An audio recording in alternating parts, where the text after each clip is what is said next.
Hey everybody, and welcome to another one of my live streams where I interview talented IT professionals who got endorsed for the UK Global Talent Visa.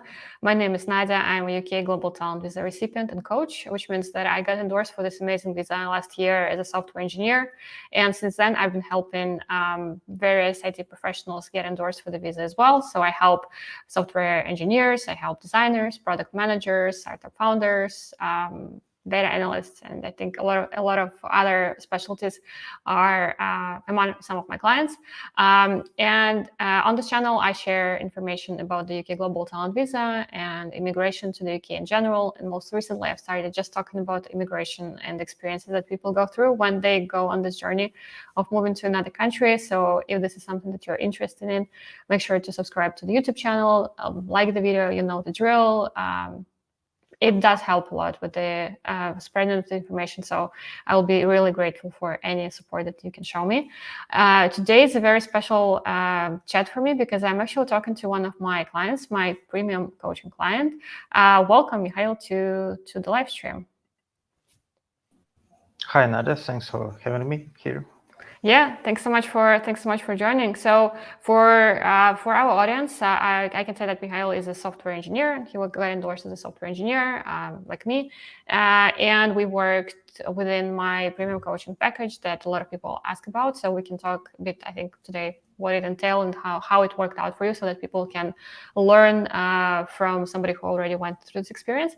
But to start with, we usually start with some introductions and just maybe you could tell us a little bit more about yourself, where you're from, a bit more about your career in terms of like what kind of companies you worked at, why it's important. People ask me all the time, Nadia, why do you always interview software engineers on Facebook? So it's helpful to also kind of play the background of what kind of companies you worked at. I mean, you don't have to name any names, but just like scale of the companies and whether there were companies like Facebook or Google among them. I see. As Nadia said, I'm a software engineer. I have almost 10 years of experience. I'm originally from Russia. I worked for companies of different sizes for last 7 years. I think I've been working for only product-led companies, and the smallest of them was like 50 people, and the largest I think it's like from 3,000 to 4,000 of people. And just to better understand, it's far from Funk scale, because for example Microsoft has like over 200 employees, and Facebook has almost 90,000 employees. So it's pretty small, I guess, among the farm companies. Yeah.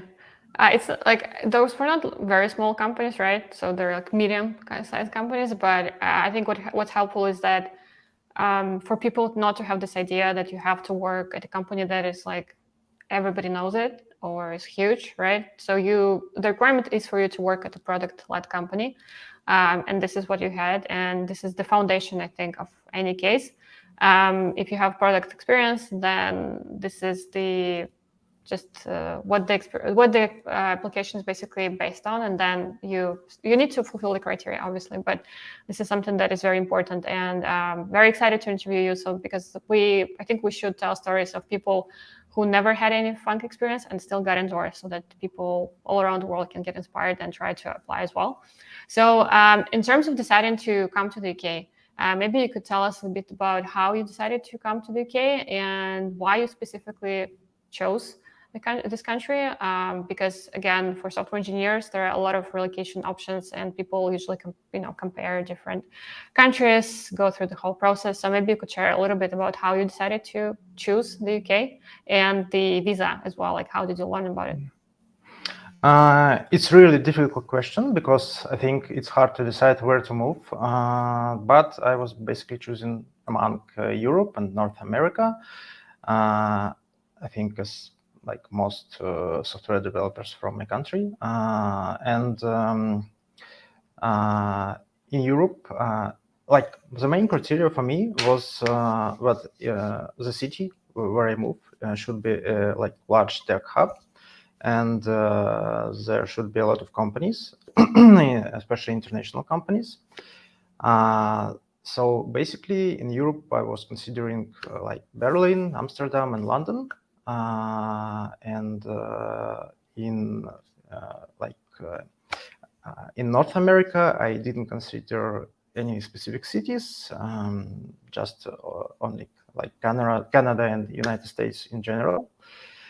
For me, it was important that I like should have an ability to someday get a second passport if I want to.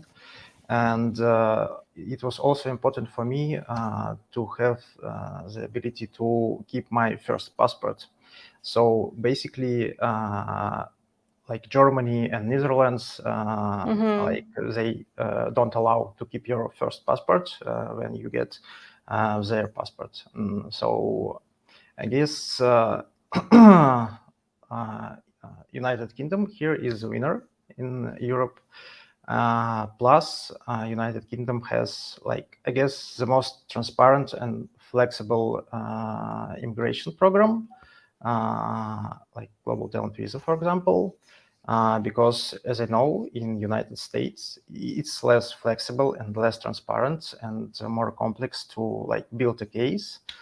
And Canada, basically, I think I would like the United Kingdom more. I've never been to Canada. I've never been to United Kingdom, but I have the impression that I would like it more in United Kingdom. And as for the visa program itself, as I remember, I watched a podcast on YouTube. It wasn't on your channel, Nadia, because I think it didn't exist at the moment. Yeah. Yes, and the guy who gave like a talk about this visa was very how do you say it, convincing. Convincing. Yes. And he basically convinced me that I can, if I want, I can get this visa eventually. Maybe not when I was watching this podcast, but like someday in the future. So I started to think about it, started to reading chats about it, like reading technician forum, and I guess last summer I started to watch your channel also. Nice. So you were one of the early viewers. I started talking about the visa, I think, in July or August or something like this. So basically, shortly after I got endorsed, I decided not to take any break and just start producing content, which was a great idea. So yeah, really interesting process that you went through. It's actually pretty interesting that you mentioned the ability to keep your first passport, because I'm actually in the Netherlands myself right now, and I talked to someone here about this experience of getting the Dutch passport and actually having to renounce your first citizenship, which I think is not like, it's easy for some people, but also for a lot of people it's quite an emotional and difficult thing. But also it's like, why should you give up your other passport? So it doesn't really make sense for me. I think you should try to have like a portfolio of passports and not just one of them. I think the recent years have shown us how important this is, how important it is to have optionality when it comes to where you live and kind of which country represents you. So that's really interesting. And yes, UK, isn't it a country where the immigration system is quite straightforward, and the global talent visa offers you a clear path to permanent residency and to a passport eventually. So that's all good. And also it's interesting that you started preparing, I guess. So you learned about the visa, I think, around a year ago, right? Was it in spring of 2022 or was it earlier? I think it was earlier. Well, the first time it was earlier, but when I found out about it, I didn't start to preparing, but I just started to thinking about it. But if I want to relocate, this is the visa I want to use, probably. Yeah. So from the time you started watching YouTube and my videos as well. So what was the timeline next? So how did you take some time to prepare your case and maybe like strengthen it, or did you just do your own research? And like, what was the timeline? Obviously, spoiler, we worked together on the visa, but how did you decide to kind of seek external help in this process? Because again, a lot of people question whether it's worth actually working with somebody external, or it's enough to just do your own research and prepare the documents on your own, which is something that, for instance, I did. And it went well. I got endorsed, but also the experience itself was quite difficult. So I'm always curious to hear like how people make the decision to actually hire somebody for this project. I think originally when I just found out about the visa, I wouldn't say I started preparing the case, but I would say I started to if I always wanted to do something and I, for example, write an article, create an online course, and I just procrastinated on it. So after I found out about the visa, I decided it would be useful to actually do all of these things. Some of them I did before I found out the visa, but some of them after. But I for sure became more active in these kind of things. I started to write more articles, and other things. The timeline was basically in the beginning of winter, in December, I guess, or maybe in November, I started to thinking maybe I should try to apply now. Maybe I'm ready. I wasn't sure. Probably because of the imposter syndrome, I don't know. So I started to having calls with all these agencies and with Nadia, just to see what they would tell me, whether I'm ready or not. I had, I think, 3 calls, and all of them said that it's worth a shot, that I have pretty big chances.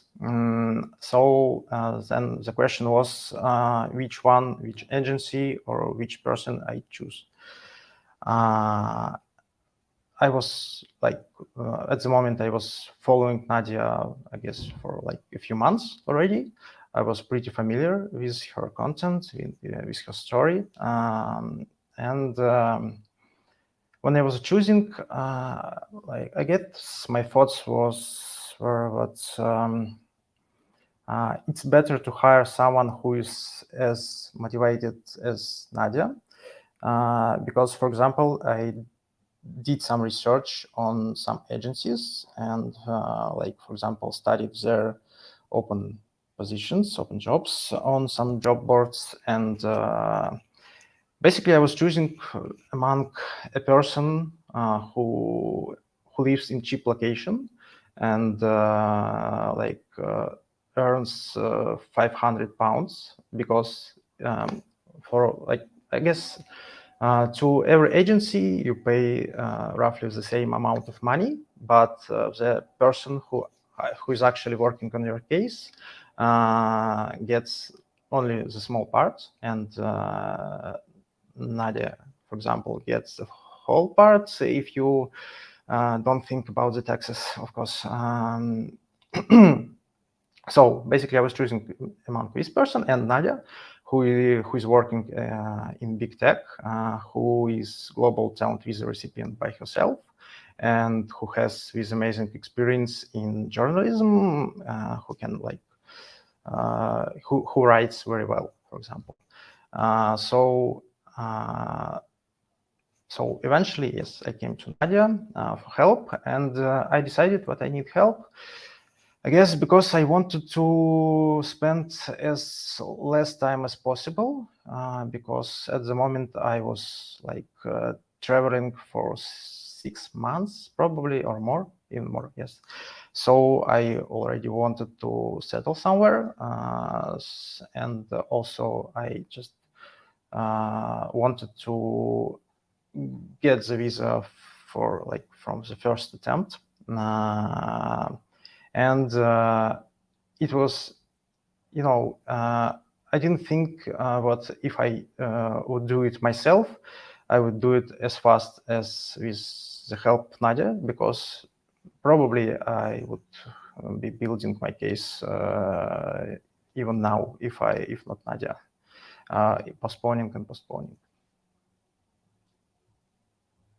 Yeah, thanks so much for giving the context. I would say that a lot of the themes are very common. And what you mentioned is usually people reach out to somebody because they want to save time, they want to apply quickly.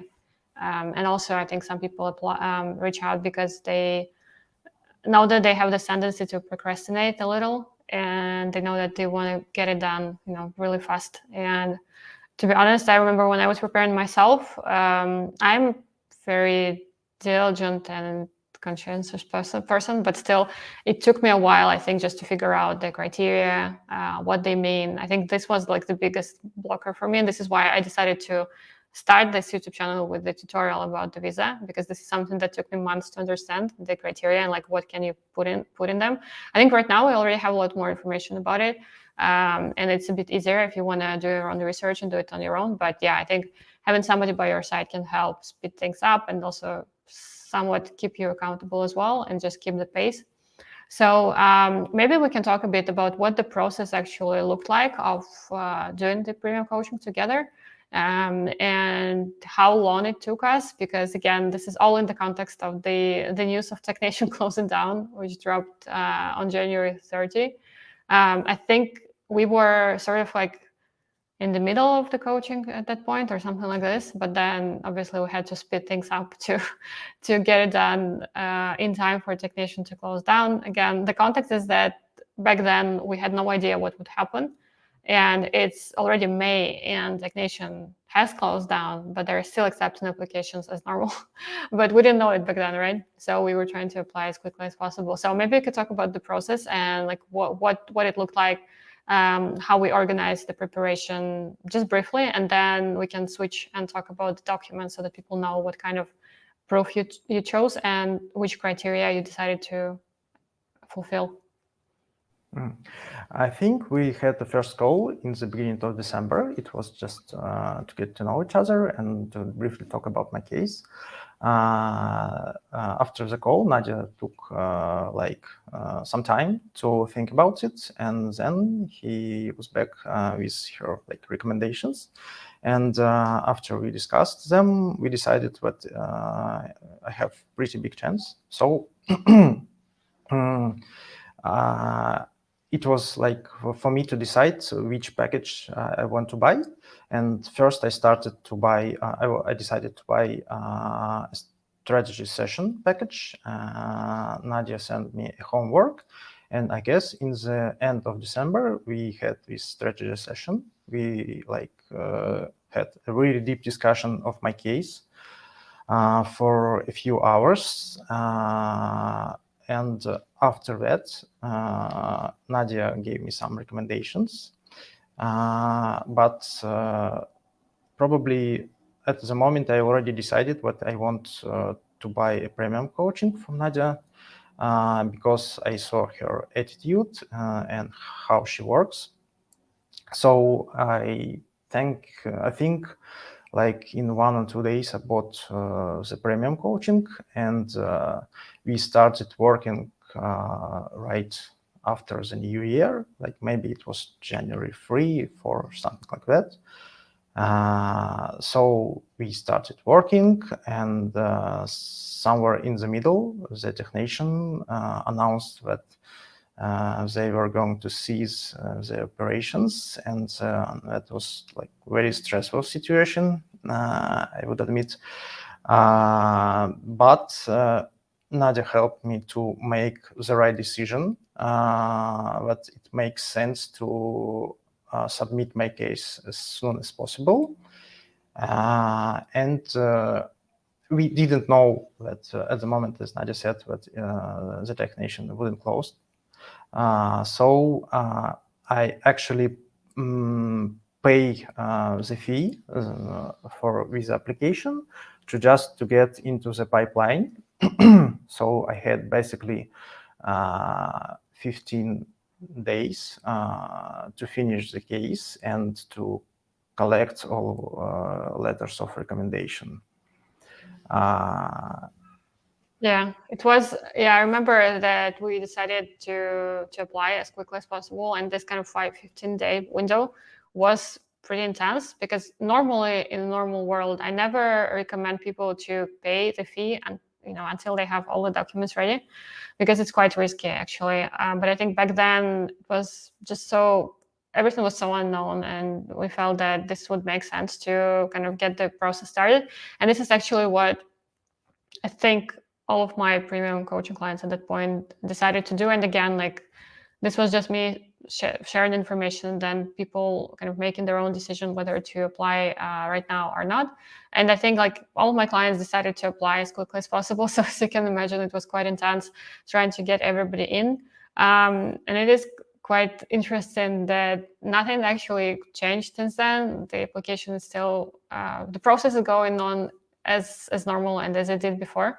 But again, we never knew how this would work out. But I think the benefit of this is that all the premium coaching clients got their endorsements, some time ago already, and people are going through stage 2 already and getting their visas. So I'm just very glad that we eventually decided to apply as soon as possible. I realized it was very stressful, but I think ultimately, we were right to trust our intuition and just to apply as quickly as possible. I think it worked out really well. So yeah, what was the coaching like? What was the process like for you, especially given how quickly we needed to submit the documents? The coaching was like, I would describe it as working on some important project with highly motivated colleague. So I would say if the project was as important for Nadia as important for me, probably it was more important for me, but still I could see what was important for Nadia. So we had this very huge time difference at the moment. It was like sometimes it was 8 hours, at the time it was 7 hours because I was in Asia. So it was very hard to communicate, but we still handled it. So after we had the strategic session, we basically had to decide two things. People, we had to decide which people we would ask for letters of recommendations and which criteria we would choose. Actually, we chose the criteria on the strategic session, but the people we chose later. So the whole process was like me giving some content and materials to Nadia, and her putting it in the form which is needed for Tech Nation case. Because, for example, for me, it's not very comfortable to talk about my achievements. Probably in my country and some other countries, the culture it's not like you can openly talk about the things you've done. So, and for the case, it's very important to overcome this obstacle and to talk about your achievements and for a case worker to see that you're actually a talent. So we created some Google Docs, and I started to filling them with the material, with the things I've done, with all the links, all the data. And then Nadia just magically created beautiful documents out of it. That's it. Nice, sorry. Magic or editing. Yeah, really interesting. So you said that the two main, I think, kind of the main things were, I mean, everything was the main thing, obviously, but choosing the criteria and choosing the experts, I think, was pretty fundamental to the success of your case. So maybe we can talk about your criteria that you chose, the optional criteria, and then talk about the kind of documents that we use to support them. Basically, I had there are 4 criteria, like recognition besides your immediate occupation, significant contribution to product-led companies, academic contributions, and innovation. I was pretty sure before even coming to Nadia that I have nothing in academic contribution, and probably innovation would be hard. And Nadia confirmed my thoughts. So, as I said, I worked I've been working last 7 years in product-led companies. So, like contributions to product-led companies was like the natural choice, I think. And also I had some things, some side projects, for example, some articles that I did outside of my beyond occupation. And I actually think things that I did beyond my occupation was the strongest part of my case.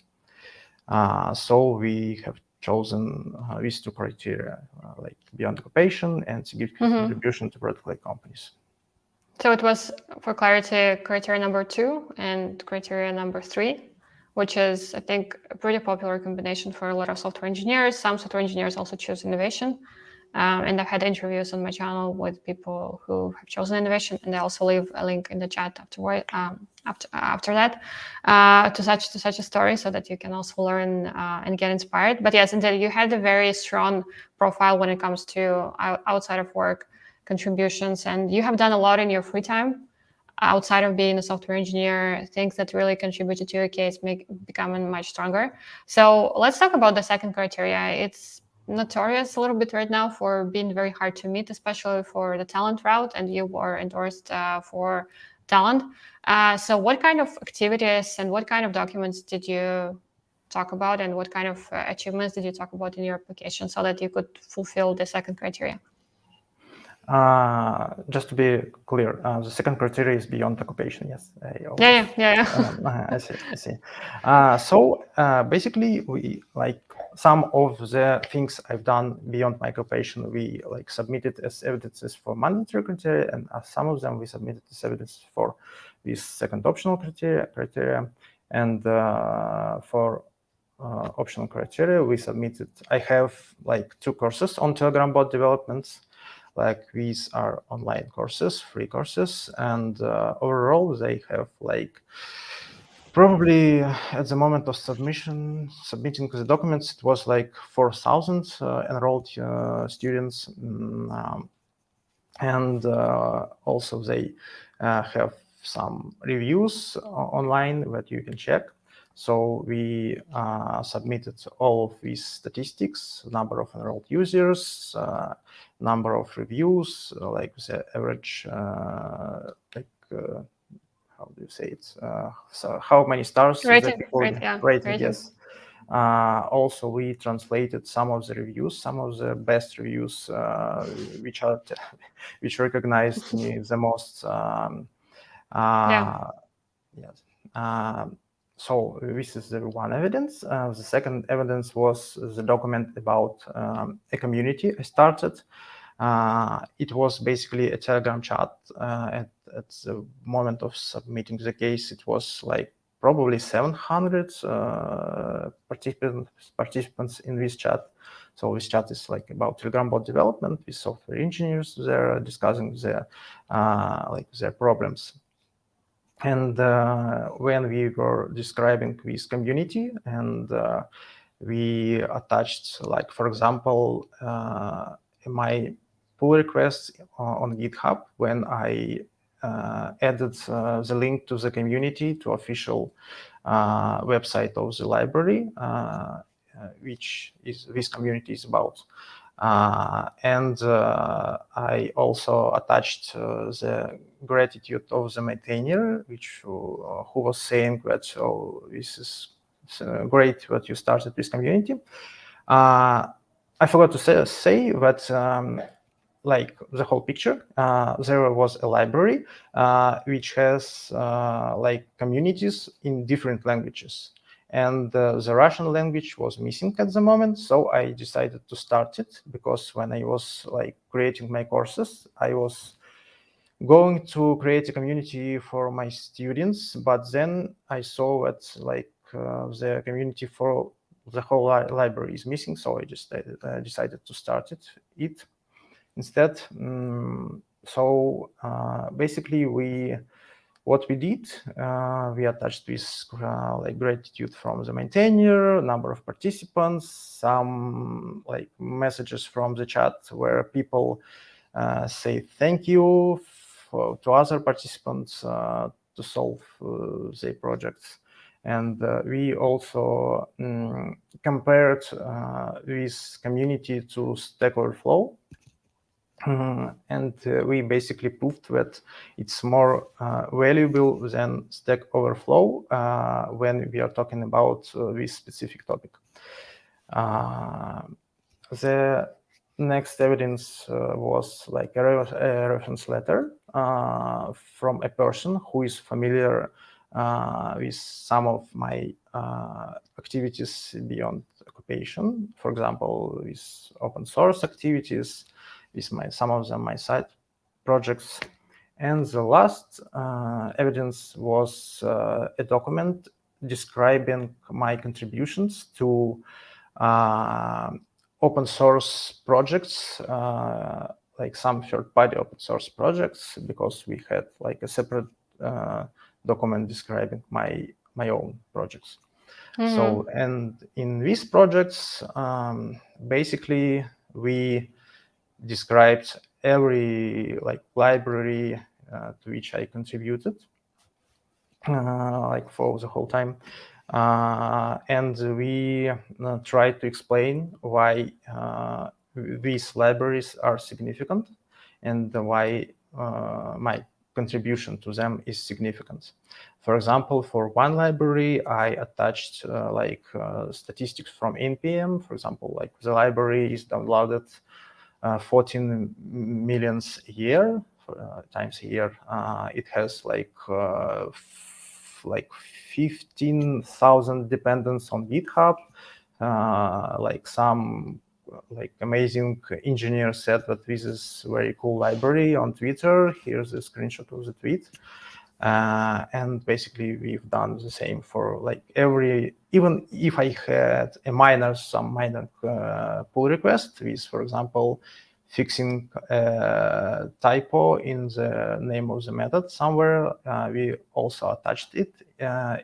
Or even if I sometimes created an issue with some proposition and it was implemented not by me but some other engineer, we also put it there just to show that just to show even small contributions, just to make the whole picture more holistic. Yeah. So Wow. that's Yeah. When you talk about the evidences, I'm just smiling because I remember just how much work actually went into each of those documents, right? And also how detailed and how carefully we prepared them, and how much detail those documents had at the end. Because I think with open source in particular, engineers often don't really understand what they should put in the document about open source. They're not sure like whether a contribution is good enough, whether the whole picture is strong enough to be endorsed for the second criteria. But I think in your case, we really used everything that you have done for open source, and kind of like, as you said, like every little commit, every little issue that you opened, it all was there. And also what is important is that we always edit context for each of the repos, right? So that, for instance, if you were contributing to some library, like some JavaScript library, right? We also added context that this library is important and significant because it's a major library for doing task X. And then showing that you contributed consistently over time is very important. So within the Technation guide, they say that first of all, like the project, it has to be significant, and then you have to be a significant and major contributor to the library to really make this strong enough for them. So really keep this in mind. Don't just send a link to your GitHub if you're applying as a software engineer. It's not enough. They don't really open links. So make sure that everything is within the document. Is there anything else that you wanted to share about the way we formatted those documents and like what we put in, what we left out? Was there anything in this process that you didn't expect, or anything that maybe something that is obvious to me right now because I have this curse of knowledge and already doing this with so many people? Maybe there was something that you learned during the process of preparing those specific documents about your outside contributions that you just wish somebody told you beforehand, or maybe you just wish somebody, you wish other people would learn and remember when they're applying for the visa on their own as well. Actually, have one piece of advice about open source contributions. As I mentioned, I attached even like small commits. So it happens when, like, for example, you're looking at the code of some open source libraries. You like your IDE says what there is some mistake somewhere. Like, for example, there is like wrong JS doc in JavaScript code, or like there is a typo, or there is like a variable which shouldn't be there, something like that. I think it makes sense if you notice something like that, just to make a small pull request. Probably like pull requests like that might not be enough to build the whole case, but they for sure can strengthen your case and the whole picture. As for documents, I guess an interesting detail I would like to share, what we decided not to. For example, if I have a publication about some contribution into open source, we didn't create a whole separate documents for this publication. We tried to make that each document tells some story. For example, when I'm telling about my open source contributions, the publication which I made about some of them go straight to these documents, not to the separate documents, to create more context. For example, I contributed to this library, I'm like in top 5 contributors, and also I made this publication about this library or about my contribution, which has like so many views, so many comments, likes, stuff like that. Yeah, I think this is actually brilliant, because it's like you had a lot of you had a lot of achievements, and I think at some point I think the struggle was to fit everything in, because as I mentioned, and I think this is something that people still don't really realize, is that you shouldn't expect Technation to open the links. And what some people do is that they would have a separate Google Drive with like all of the stuff, and then they just link to that drive in their document, and they hope Technician would open it and figure it out. I mean, it's a nice hope, but it's not going to happen. So I know it saves a lot of time for you to do this, but you shouldn't expect them to open the links. It's at the discretion of the assessor what kind of links they open, what they assess, and what they don't. Like, if you want them to see something, it should be in the document. And I think in your case, the challenge was, how do we fit in everything? Because you had a lot of open source, you had a lot of side projects, you had a lot of publications about your side projects, and we really took a lot of time to put everything, because you only have 3 pages for each of the documents, and you need to be strategic about what you put in. I think what is also important in your story is that you had all of those contributions, and you had them going on for quite a while before you applied. So you were consistently doing all those things outside of work. So for, I think, a couple of years back. So that, I think, is really important. Like, you can't just start doing all of this stuff in the last minute.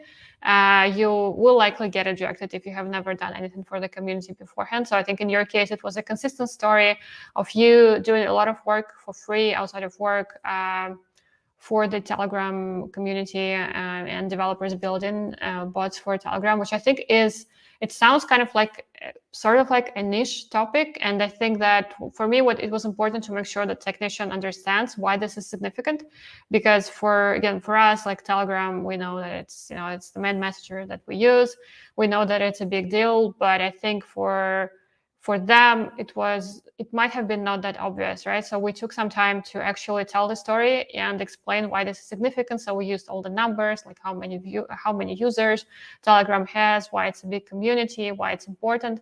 And all of those things really helped tell a story. And the same story was also told in your personal statement, your CV. So it was kind of all around build around your work at product-led companies, but then also your work outside of your main job for your community. And thank you for sharing the numbers as well. It's super important. People just think that they have to have, if they have a blog or a Telegram channel, that it has to have, I don't know, millions of subscribers or something like that. And it's not true, right? So you had quite a good audience, but also it wasn't like anything massive, right? And I think what helped is to show context that, as I said, it's an important topic, but also it's still quite niche because it's limited to the Russian-speaking community. It's limited to just one messenger. So we gave context as to why 700 people is actually a big deal in the community, and like why having a course that is taken by I think you had 3,000 people is actually a huge deal as well. And we used the screenshots. We used screenshots of feedback. Why is this important? We need to show validation. We need to show recognition. And we used screenshots and comments from your happy students as well. So that was quite a lot. And I think you had a very convincing case for the second criteria, for sure, a really strong case. So then also you chose the third criteria, so the contributions within a product-led companies. Maybe we can talk just briefly about what kind of documents you use to support the fact that you, as the guide says, that you contributed to the growth of the digital product-led company with the help of your technical contributions.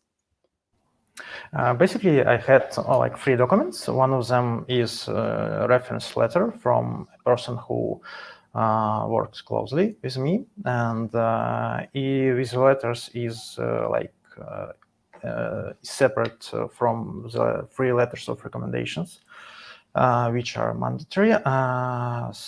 And except this one letter, I also had 2 documents describing my contributions to companies, to 2 of 3 companies I worked for last 5 years, because like contributions that were made last 5 years are more important.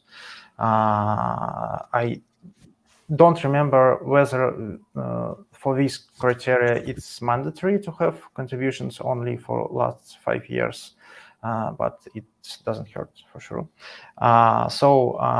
Basically, in one document, we described it was a startup, and it didn't have like so many clients, but it happened that I made a lot of, I would say, engineering work, which didn't affect customers directly, but it affected like other engineers. So we tried to show what like my basically my work was significant because it made some things more convenient or speed some things up, for example, and where somewhere we like were able to specify some exact numbers. Somewhere we just made a rough estimation, and for example, specified what we think this project I've done, like increased like the something for 50%, something like this. And for other companies, actually, I was lucky enough to work on a project which got some media coverage. So I used everything I was able to find on this project, every mention. And the document was like me describing us describing this like project, and also some mentions in media, some in some conferences, stuff like that. Really interesting that we used publications about the project and the work that was about the company, but that didn't mention your name. And actually, it came back to bite us a little bit at the end. But that's kind of we'll discuss it in a bit. So yeah, so this was the third criteria. The second one we described, maybe just again shortly, the documents we used for mandatory, and mandatory, just as a reminder, is proof of leadership. I think you mentioned one of them, one of the documents that we used for mandatory, but maybe you can just go through the whole list for the whole picture. One of them was the same open source document which I used for the optional criteria. Also, we created the whole separate document for one of my most successful side projects. It is a Telegram bot, and we basically described all the numbers and all the media mentions. For example, we described that this bot had over 1 million of installations. It has more than 400 reviews on a site with Telegram bots. It is #1 Telegram bot on this site. It has a Patreon page that some users donated over $200 for this bot. We put every not every media mentioned, but every media mentioned we had space to put there, because there were There was a lot of them, yeah. Yes, over 200 links mentioning this bot. We only took, I guess, 19 of them, with the most famous medias, like Forbes Mexico, Business Insider, like some popular YouTube channels, TV. Story about the bot on some Russian channel, things like this. And in the end of the document, we put a link to the whole list of publications. We knew they probably won't follow the link, but we wanted to have this ability for them to see the whole list of publications. And for every media mention which we put there, we just also gave some data about the resource. For example, why this, for example, this site is super important, how many followers they have in their YouTube channel, Instagram, just to make it easier to understand the scale of the media mentioning my bot. And we basically did this for the whole 19 links.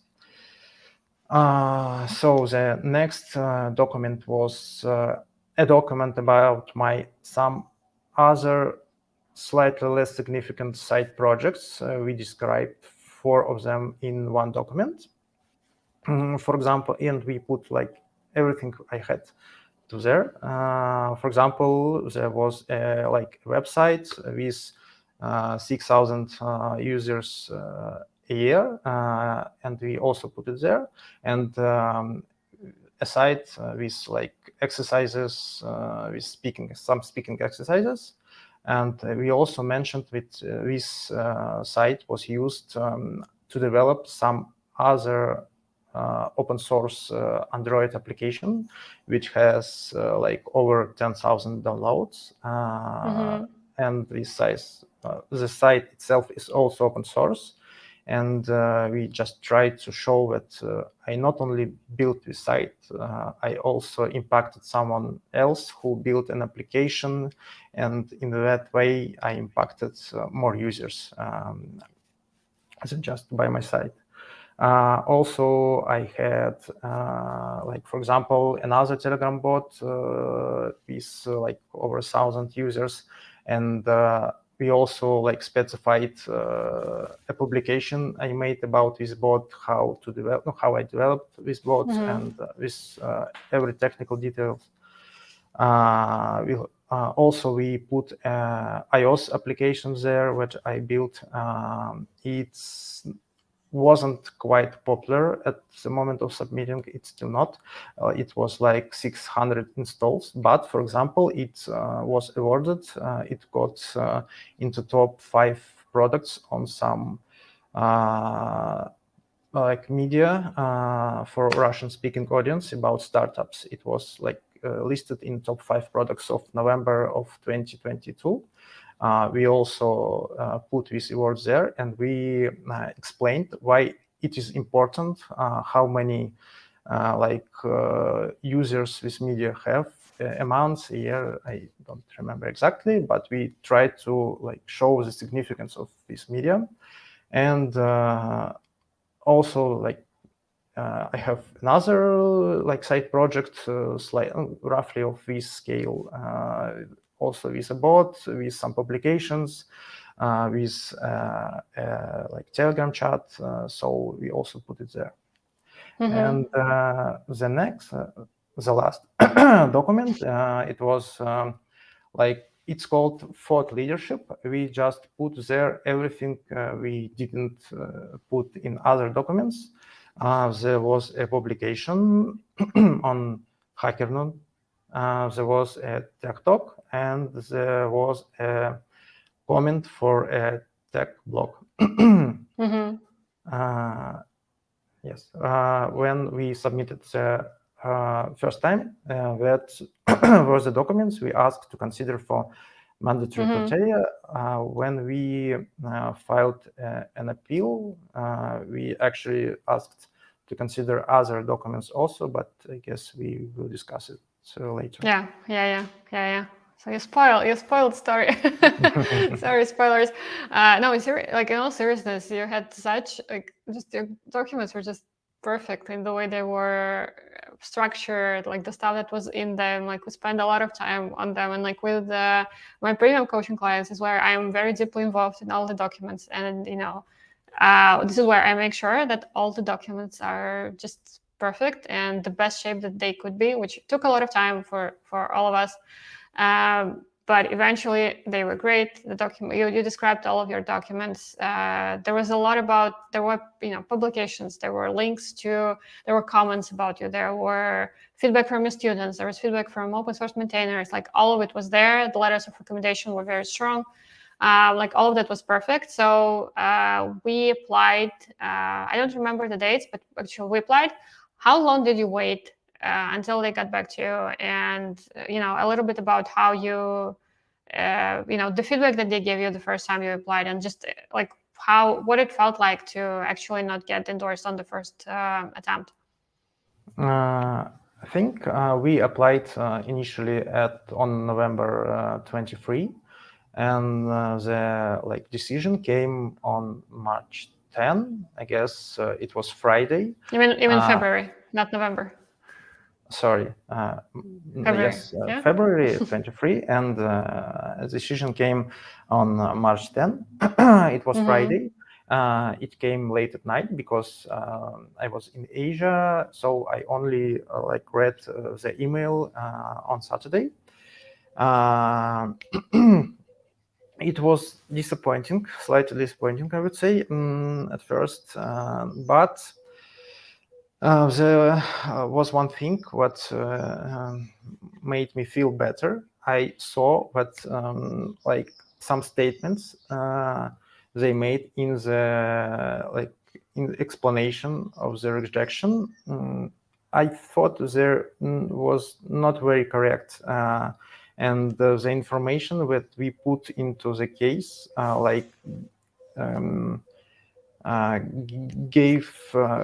can give all the answers to the questions and the problems they thought that there are. So I remember as I mentioned, we had with Nadia 7 hours time difference. So I knew that Nadia probably is sleeping at the moment. So I immediately started to putting some docs when I was like with all my thoughts, what I think about this rejection. So Well, not yes, all your thoughts, probably. yes. The censored version, but yeah, like just to recap. So you applied for, as you said, like mandatory second criteria and third criteria. They came back with the decision that you met the second and the third criteria successfully, so all good. However, that they said that you are not awarded the mandatory criteria, the proof of leadership, because I think from what I remember, the thing that they didn't like is that think most publications that you mentioned, they kind of concerned your not your personal, not projects, that they didn't mention your name explicitly from what I remember, right? And was there anything else that like specifically they didn't like about the mandatory? I guess they said that my publications are basic in nature. But yes, Oh, yeah, all yeah. Yeah, like your all expert publications are basic in nature. Yeah.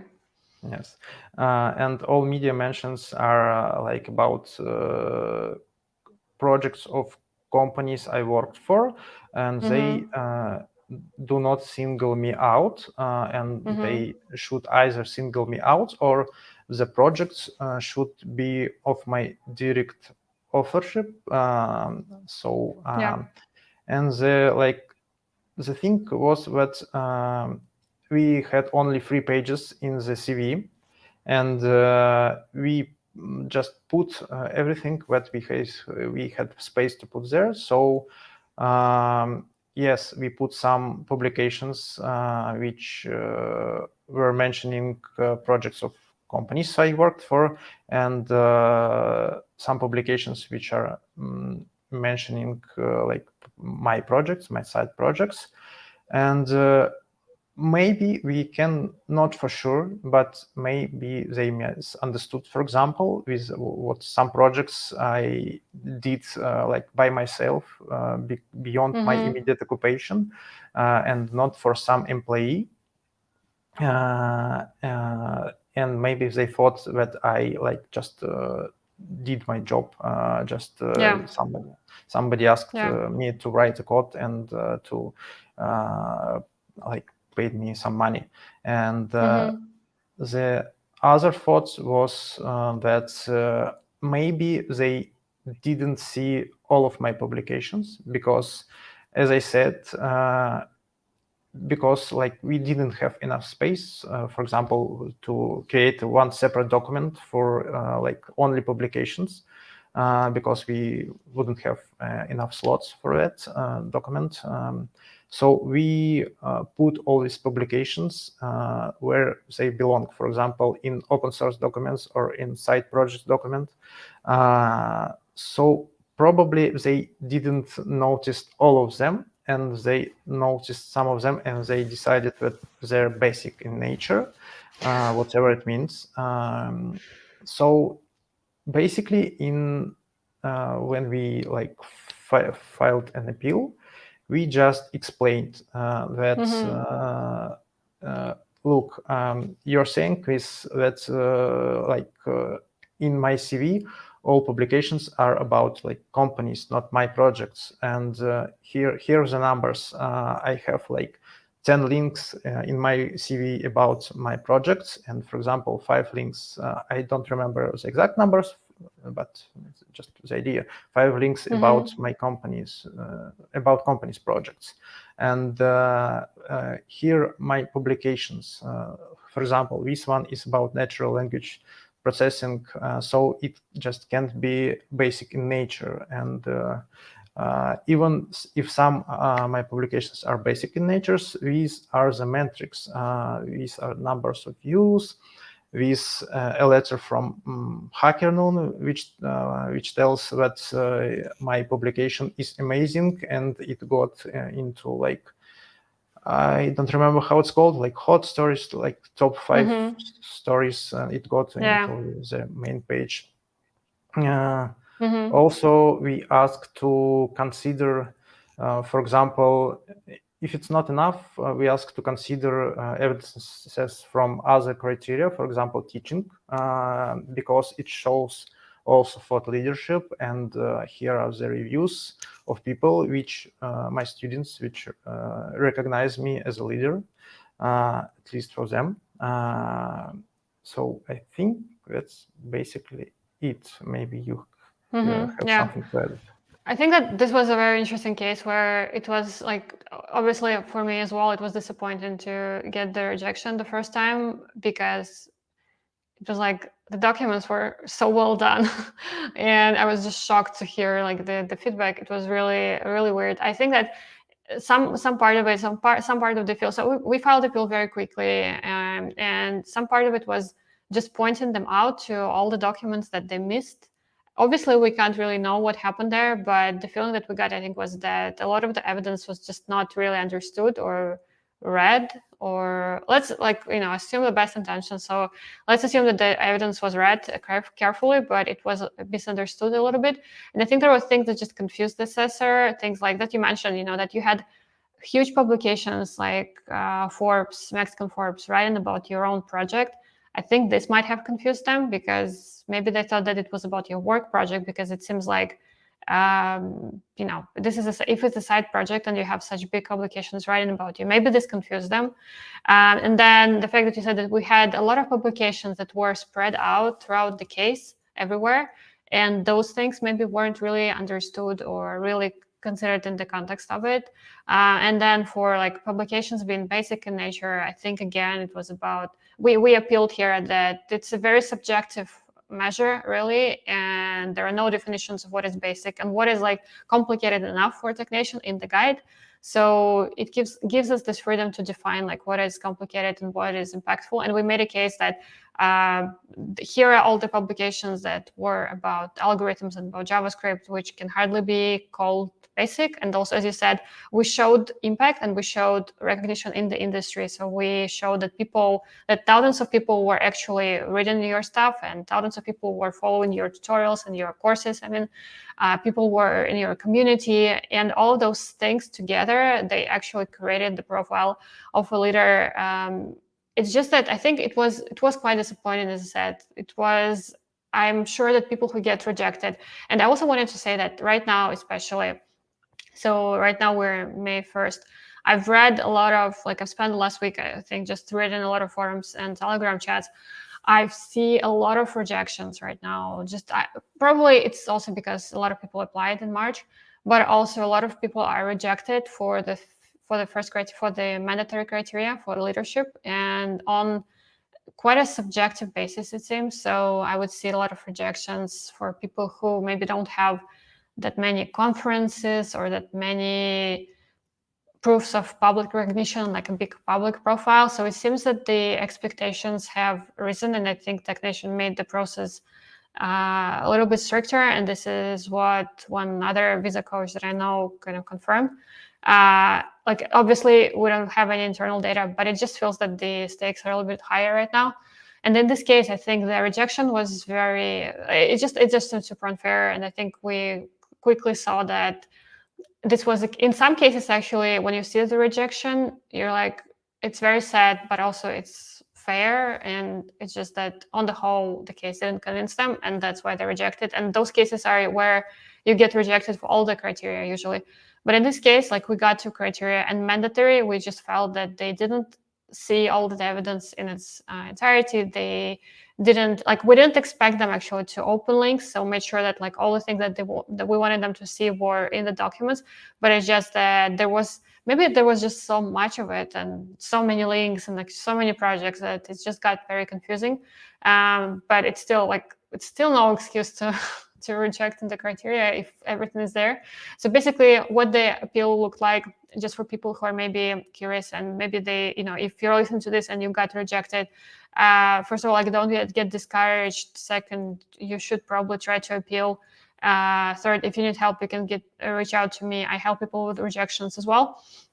So basically the appeal is a form that you fill out. It's a PDF form. It's just a strange form that has actual limits on how many words you can put in, but it's not written anywhere. So you kind of need to test it out a little bit. So basically the form the first box is you should give the reason for why you were rejected. So you can copy paste a sentence or two from your rejection letter, and you put it in the first box. And the second box is tell technician why you think this is a wrong assessment. And this is where you can say that, hey, I think that this is wrong because you haven't taken into consideration evidence A, B, and C. And there you can just refer them to the documents that you submitted. You cannot link to documents, it's just a PDF, so you need to put in the names of the documents, as we did, and then make sure that you can't use like hyperlinks because again, it's a form. So make sure that it's very concise. It refers to the documents by names. You can say that, this thing was mentioned in the letter from person X from company Y. And then you can have maybe a quote from the letter if this is relevant. But make sure that there is very little space actually there. I think people don't realize how little space there is in that form. So you have to be very concise. And then you have 4 sets of boxes like this, right? So you can refute it on 4 points. So for instance, like if you get a rejection that has 4 sentences about your rejection, you can have a box for each of those sentences and you can refute kind of each sentence. And basically this is what we did for your rejection. I would say that it was quite interesting to write it in the sense that it just gave me a lot of insights into how technician processes applications. And this is why I think it's important that we're recording this so that people learn a little bit from like an inside story. I don't think people share like their stories about rejections that in such a detailed way, which I think is a miss, because 50% of people, around half of people actually get rejected, right? The first time they apply. I'm sure that this percentage is higher for people who apply on their own. I don't have data, but it just, I think, would make sense that if you're just applying on your own, maybe without doing much research, then it's higher percentage. But still, even with external help, people sometimes would get rejected on their first attempt. However, again, it's not the end. It happens. Like it happens even with the best of documents as we had here. It's just that sometimes the rejection is super unfair. But I think it's important to take time to just process it, realize that rejections happen, and just quickly start working on the appeal. So the appeal is free for if you're not sure. You can submit it on your own. You can submit it with somebody else. I don't think you necessarily have to hire a lawyer to write your appeal, although it does feel a little bit like lawyerly, like arguing for a case in court. But it's just basically there are no rules around how you write it. Again, people ask me how do I write it? How do I structure it? It's basically just a short essay, why this point doesn't make sense, and referring the assessor to the evidence that you submitted. Also very important, you can't submit any new evidence, right? You have to point them to the evidence that you already submitted. So for instance, if they reject you for not having conferences and you just had a conference and you didn't submit it, or maybe you just forgot to submit a conference, you can't just go back to them and be like, oh, hey, there is this conference that I never talked about. This doesn't work. So if this happened to you, maybe it's best to just submit a new application. There's you don't have to wait. You can just apply on your, again, pay the fee and apply again. So I think here you just need to understand how much time you have, because for the appeal, you sometimes need to wait up to 28 days to hear back. So in your case, we felt confident that this is just a mistake on technician side. So I think we never had any doubts about the case on its own. And also we focused on just the mandatory in the appeal, right? We didn't touch the optional criteria because they were good. I think that's important. And we just explicitly stated that in the rejection that in the appeal that this is just about mandatory, because I've also heard people getting the second assessment come out worse than the first one. Which I think is pretty sad. But I think in your case, there was no risk of it anyway. But I think we were just super explicit that this is just about the mandatory. Please revisit it.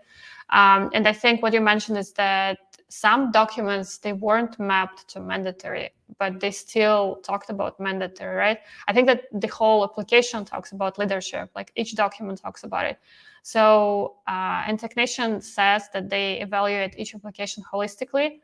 So to me, it was just odd that they didn't do that, right? So they kind of broke their own guidance in this respect. So right now the rules changed a little bit. You can't reuse evidences between criteria. So you have to be like clear that maybe like the strongest documents for leadership, they go into mandatory, but still like all of your documents will actually fulfill mandatory, right? So for instance, if you get rejected for mandatory and you want to appeal, maybe this is a point that you can use in your application. You can say that like, hey, yes, some documents were not submitted for mandatory, but they still prove that I'm a leader, and you can make this case as well. So yeah, a lot of talking about the appeal and the rejection, but I think it's so important, and there is not enough information about the appeal and the rejection out there, and people give up and freak out, and they just go on Tech Nation forum and they ask people like, "Oh, help me, like, with the rejection," but like realistically, if you're working on your own, it's kind of up to you to write the application, the rejection, the appeal yourself, or if you need help with this, you can reach out to somebody else. But yeah, I think that the most efficient ways to actually, I would say that sometimes people come to me with their rejections and I try to help them, but honestly, sometimes it's very hard to help if there are so many mistakes in the application. So again, like, don't have like unrealistic demands of what the rejection can do. It's not like a magic tool, if you have like a really crappy application and then you can just like appeal and say, oh, it's a great application. So just be reasonable about it. Sometimes you can appeal, sometimes you can't appeal. I think, yeah, again, like if you need help with this, you can reach out to me. We submitted the appeal, I think, within like just a few days of it. Because of the time difference, as I said, it was quite hard to coordinate, because it was like once I finished working on it, you were asleep, then like you worked on it, then I was asleep, so it was quite challenging to coordinate. But then we submitted the appeal. And how long did we wait for the final result? Yes, we submitted the appeal on March 13, and we got the result on March 29, probably.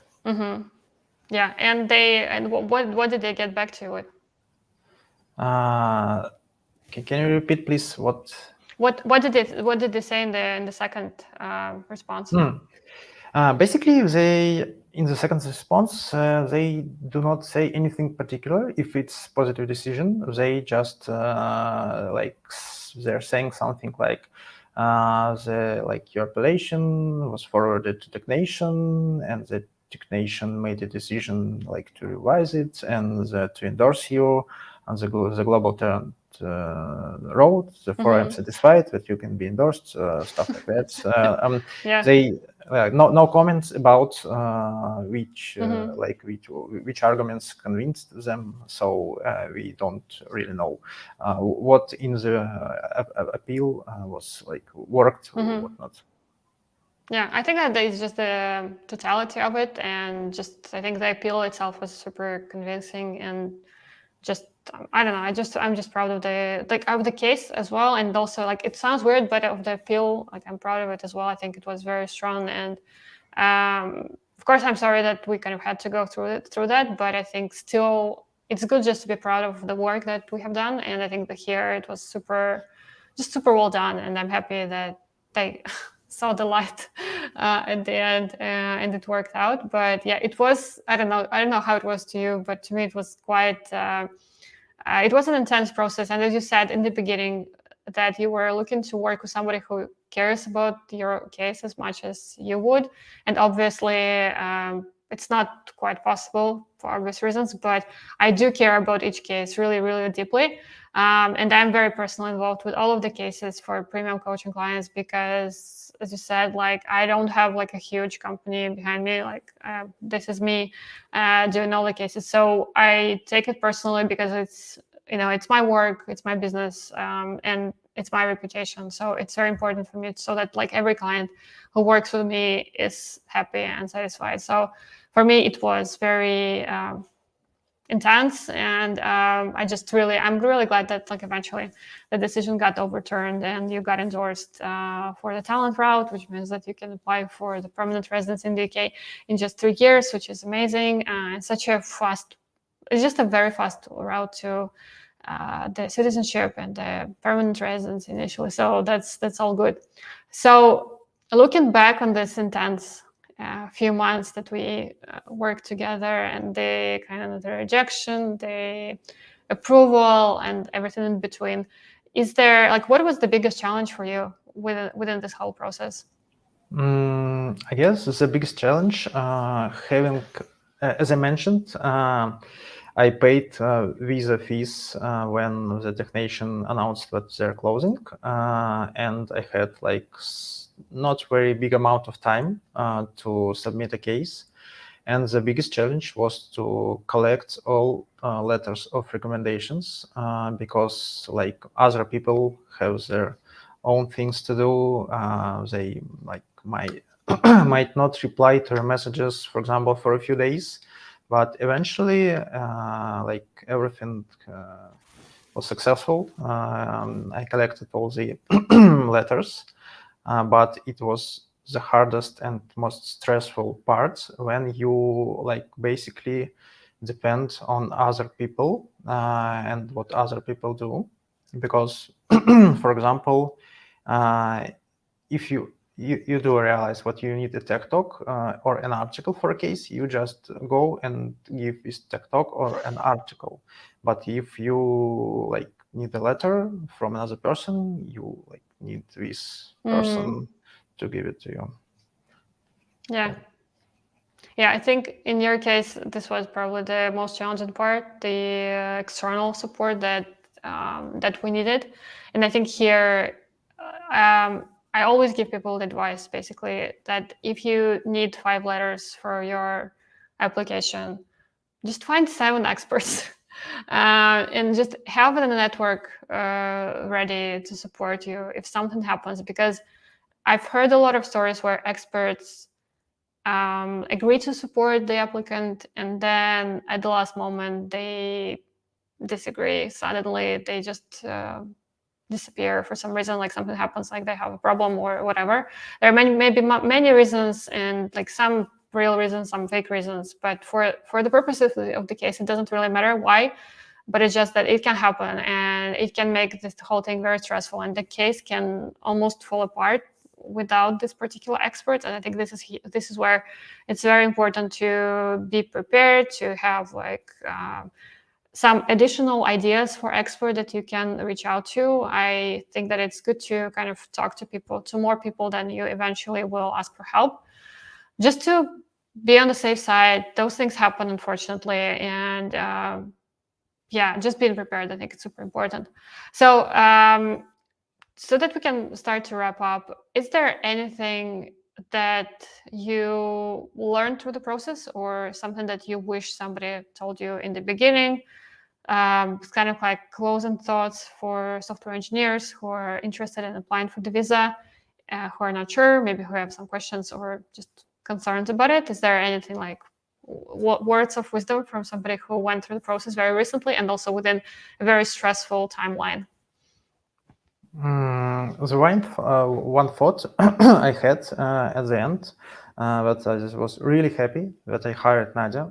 Actually, it's easy to say it now because like I have my result, I have my endorsement, but obviously I had some doubts in December when I was choosing, but I was quite happy that every like assumption I had was true. And also, I guess I'm happy that the technician dropped this piece of news on us, and we did everything quickly. So I now just waiting for like on stage two. Yeah. And I don't know, the only piece of advice I can give to software engineers that it's possible. You just obviously it was like spoken like multiple times on your other streams that you shouldn't be a Nobel Prize winner.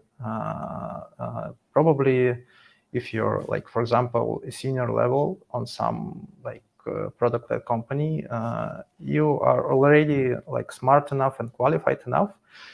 You just need to show it to the world. You just need to do some work on to build your external profile. And if you think you don't have like any knowledge to share, you probably do, because for some people this can be like what you can say can be like useful information, and just start with something simple, like write an article basic in Nature, for example. So something like this. Yeah, and then hopefully progress to articles that are not basic, and that we're just kind of making jokes about the results and the feedback that technician got. But yeah, definitely, like everybody thinks that they have. A lot of people think that they have nothing to share, but actually, like all of us have something to share, and you can start small. You can start sharing your knowledge and building some sort of online brand. This is very useful in general in life, for career, for life. Even if the rules change, even if there is a new endorsement body for the visa, things like conferences, public speaking, open source, side projects, just doing interesting stuff outside work, they will always be valuable for this visa and for other visas as well. So people ask me all the time, like, what should I do if the rules change? Like, what should I do now? And those things, I don't think that they will change. So you can already start working on your case for the future. And to what you said, I really appreciate your feedback. This is so, like, when I was starting this, like, my dream was actually to have live streams where I interview my own clients. And I'm glad that this is finally happening. I appreciate the trust that you put in me. I know that it was quite early on in my coaching journey in terms of premium clients. So I appreciate the trust that people put in me. I'm glad that it worked out. I kind of never had any doubts in your case, despite like various difficulties and things that happened along the way. So yeah, I think it was an interesting case, a lot of learning for everybody, and I'm happy that it worked out, and I'm happy that you will be coming to the UK soon once your visa gets cleared. So really excited, and congratulations to you on the endorsement. It was quite a journey, but you did a wonderful job. So congrats. Thank you. Cool. Yeah. I think that's it. We can wrap up. Thank you so much, Mikhail, for your time today. Thank you so much for sharing your story in such a detailed way. I'm sure that this will be helpful for others. If you watched this, make sure to leave a comment and say whether there was something that you learned that was useful. Detailed feedback like this really helps me to learn like what is valuable about this and what I should do more of. So I will appreciate it as well. Thank you so much for watching this, and I wish everybody a wonderful week ahead. Thanks. Bye. Thank you.